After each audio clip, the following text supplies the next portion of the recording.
Alors pour finir, nous allons voir une autre famille de coléoptères, une famille extraordinaire. Hein, vous l'avez compris, toutes les familles d'insectes sont fabuleuses. Ici, maintenant, on va voir les cétoines. Hein, c'est la famille des cétonidés. Alors, en anglais, on les appelle les flower beetles, hein, les scarabées des fleurs. Elles sont souvent sur les fleurs, elles se nourrissent de nectar, de pollen, peuvent se nourrir aussi de certaines sèves, des fruits mûrs, voilà. Alors, les cétoines, pour se reproduire, vont aller pondre dans le creux des arbres, dans le compost, hein, et là, la larve va se développer dans ce compost. Une fois que la larve arrive à maturité, elle va faire une coque, hein, une coque gluante, et comme je vous avais expliqué dans la boîte des nids, tout ce qui est autour du cocon, finalement, ça va se coller au cocon, et du coup, ça va passer inaperçu dans l'environnement pour se protéger, bien sûr. Dans cette coque, la nymphe, la larve se transforme en nymphe, et de la nymphe va sortir l'imago. Voilà, alors il y a des cycles qui sont assez rapides, et il y en a qui prennent plusieurs années. Hein. Voilà, comme par exemple pour les goliaths, hein, c'est assez long. Voilà, alors on va aller voir un peu en détail, et vous allez voir, c'est vraiment trop beau. Allez, on découvre ça. Voilà, alors nous allons nous approcher un peu de ces cétoines. Alors on va essayer de ne pas trop avoir de reflets, mais voilà. Alors ici c'est le Goliathus goliathus. Alors j'ai préparé les ailes ouvertes pour qu'on voit un peu l'envergure que ça fait. C'est aussi gros que certains oiseaux. Alors il s'agit de mâles. Les femelles, alors est-ce que j'en ai là? Voilà, par exemple, ici c'est sur le Goliathus orientalis. Vous voyez à gauche le mâle, hein, il a une protubérance en forme d'os un peu sur la tête, et la femelle, pas du tout. Voilà. Alors les Goliaths, c'est vraiment... D'ailleurs, j'ai appelé l'association entomologique dont je m'occupe depuis des années et qui s'occupe maintenant du musée, l'association Goliathus, en hommage à ces Goliaths extraordinaires. Alors là, il y en a beaucoup, mais parce que chaque Goliath est différent, et il y a plein de variations sur les élytres. Voilà, alors, de gauche à droite, Goliathus orientalis, il y a le Goliathus regius au milieu. Voilà. Et ici, un autre petit Goliath, il n'est pas très gros, alors, il ne faut pas avoir les reflets, voilà. C'est le Goliathus albocinatus, qui est vraiment très beau. Et ici, de Côte d'Ivoire seulement, pratiquement, Goliathus cassicus. Il est vraiment extraordinaire. Donc au centre, hein, à gauche, vous avez le mâle, et à droite, la femelle. Alors, d'autres Goliathus avec des variétés. Et puis, on va voir un peu... Alors ça c'est des cétoines extraordinaires. Alors c'est dommage, il y a des reflets. Je vais insérer des photos pour que ce soit plus joli sur la vidéo. Alors là, vous avez les Messinorina. Messinorina oberturi. Alors, celle-là, c'est l'unicolore. Vous voyez qu'il n'y a pas de taches sur les élytres. Et ici, on a la decorata, c'est-à-dire avec les taches sur les élytres. Alors, le continent où on trouve le plus de cétoines, c'est en Afrique. Ici, je vous montre quand même des cétoines asiatiques, hein, qui sont très belles aussi, mais différentes. Alors, en haut au centre, je m'approche, Julmos ruckeri, qui est très belle. Elles sont toutes très belles, hein, de toute façon. Là, c'est encore des cétoines africaines, pour la plupart. On repasse sur les cétoines asiatiques. Ici, on va voir des cétoines malgaches. Alors, celles-ci de Madagascar sont vraiment magnifiques. Vous allez voir les couleurs. Alors, Est-ce que je peux m'approcher? Vous voyez, c'est assez sympathique.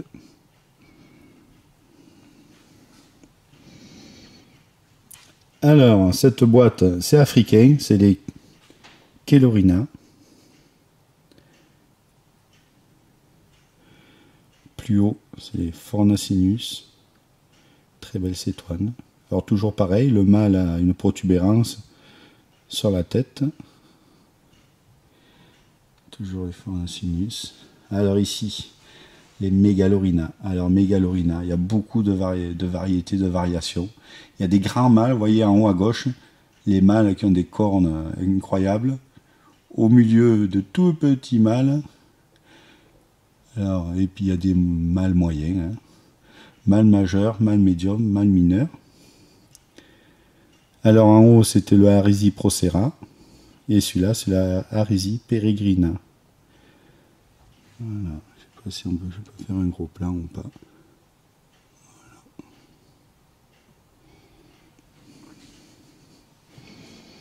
Voilà. Ah, très belle cétoine qui il y a quelques années coûtait des fortunes. Egemus, là on a les Egemus vitatus et Argyrophages colbei. Voilà, ce sont des très très belles cétoines qui étaient rares à passer un moment. Mais maintenant on a trouvé les biotopes et donc on s'est aperçu qu'elles n'étaient pas rares du tout. Alors ici, Messinorina encore, mais Ugadensis. Ça, c'est une espèce qui a fait rêver tous les collectionneurs du monde. Alors maintenant, on en élève et on arrive à avoir des couleurs. Ah, il y a les reflets. Je mettrai des photos. Parce que là, avec les reflets des néons, c'est pas terrible. Voilà, alors les jolies petites cétoines africaines. Ici, les Stéphanorina gutata. Très très beau. Taurina longiceps. Elles sont toutes belles. Alors, Messinorina torquata, les grosses vertes à droite. Et ici, par contre, c'est sud-américain. C'est les Zenka. Alors, voilà. On va repartir sur des cétoines africaines. Dichronorina. Encore. Ah, toujours des Mégalorina, pardon. Dichronorina. Il y a pas mal d'espèces, je ne vais pas vous citer toutes les espèces. On peut voir que c'est des insectes, voilà. Ça c'est les Eudicela. Alors les Eudicela, c'est une famille assez nombreuse.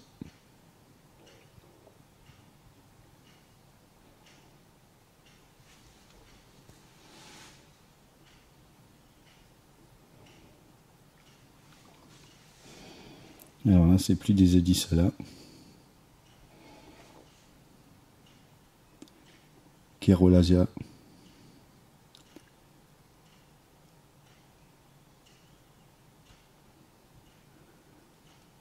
Stéphanocrates. Compsocéphalus. Voilà.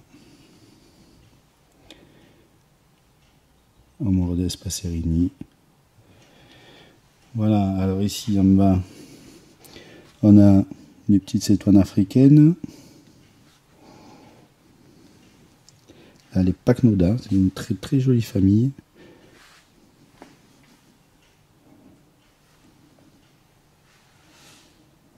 Les cétoines diverses. Toujours africains. Là, en Afrique, il y a beaucoup de cétoines.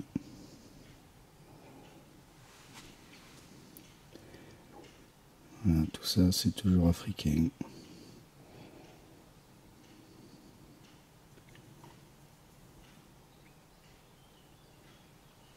Encore des Stéphanorina avec pas mal d'espèces.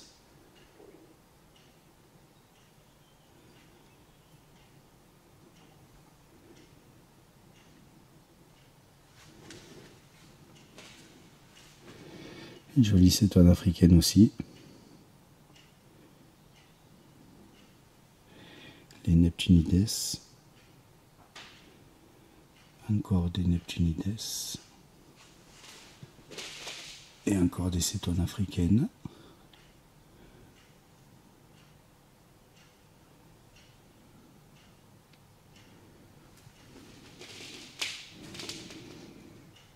Voilà, et ici, on va voir quelques cétoines de France. Alors évidemment, en France, elles n'ont pas la même taille que les africaines ou que les asiatiques, mais elles sont quand même très jolies. Alors, à droite, on peut voir la cétoine dorée, Cétonia aurata. Voilà. Avec les reflets, c'est pas terrible. Il y a les Trichus. Tricus ou Trichus. Il y a une cétoine violette qui est magnifique et assez rare chez nous.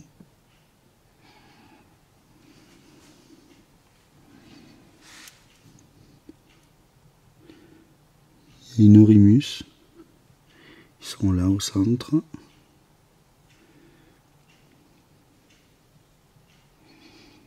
Voilà, j'en ai d'autres à ajouter. Ah oui.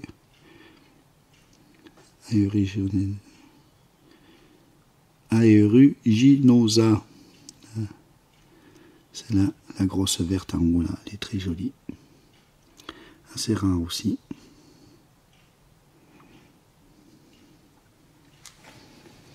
Voilà, nous avons fait un tour d'horizon un peu sur les cétoines.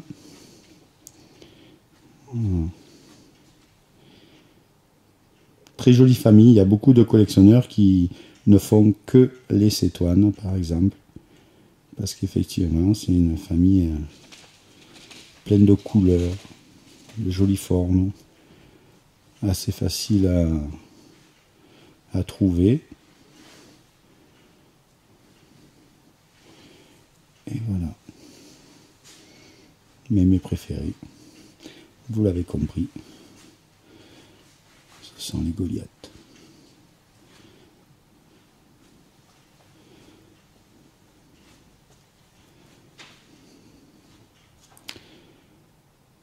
Voilà, j'espère que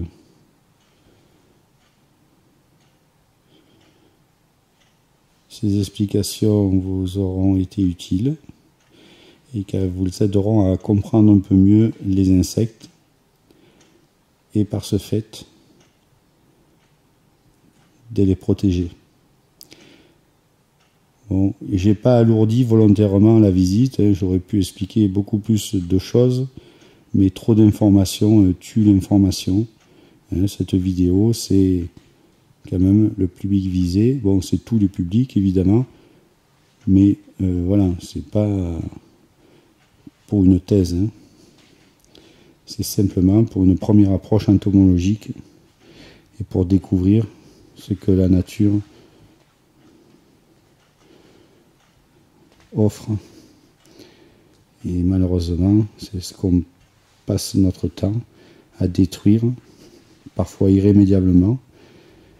Et ceci, évidemment, est insupportable. Alors, nous sommes de plus en plus nombreux à nous révolter contre les pesticides, contre les pratiques non durables et qui détruisent tout. Alors ça, c'est une bonne chose, évidemment. Là, je refais un petit saut dans le musée. Hein. Voilà. Pour faire voir un peu cette diversité incroyable. Hein. Que ce soit des cigales ou des papillons. Voilà. Ou encore les phasmes qui sont par ici. Alors, voilà.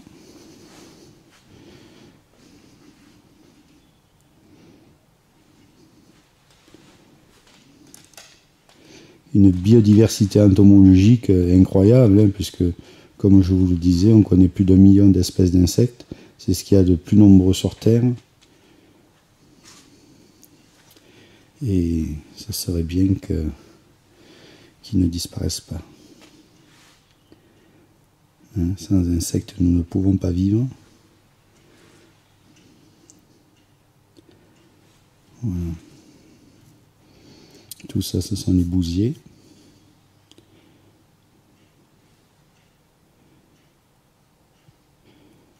Les orthoptères. Hein. Les sauterelles, les criquets. Les odonates, les libellules. Les mantes religieuses. Les neuroptères. Les hémiptères. Les blattes. Et ce que nous avions vu, tout ce qui n'est pas insecte. Voilà. Alors donc ça c'est les myriapodes dans cette boîte, hein, ce qu'on a vu. Myriapodes. Après ambipige, uropige, scorpion. Tout ça on l'a vu. Araignée, mygale.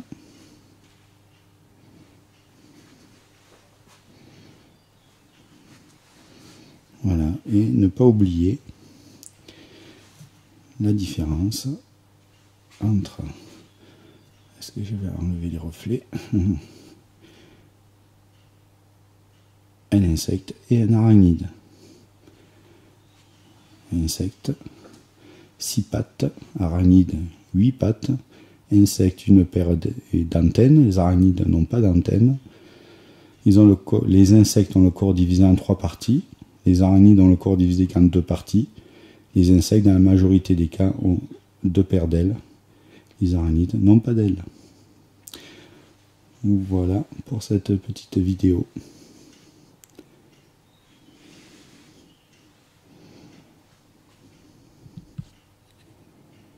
À bientôt.